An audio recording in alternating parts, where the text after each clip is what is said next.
ازيكم عاملين ايه واهلا بيكم في فيديو جديد. النهارده هنعمل شكشوكة البيض زي ما انتوا شايفين. يلا بينا نشوف المكونات.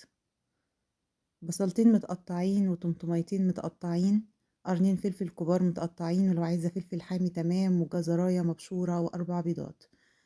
في طاسه على النار وحبه زيت هننزل بالبصل، هنقلب شويه لحد البصل ما يدبل.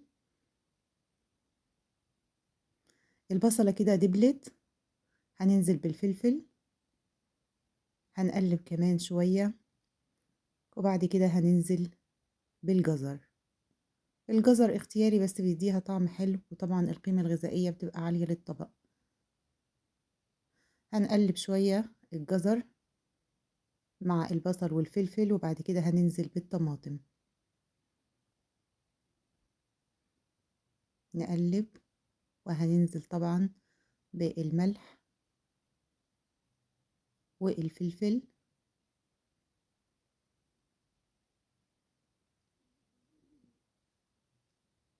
تقلبتين وهتبقى جاهزة.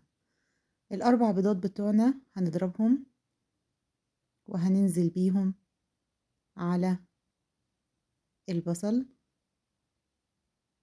وهنقلب، وهي كده بقت تمام جاهزة. هتغرفيها وبالهنا والشفا. ما تنسوش لايك ومتابعة.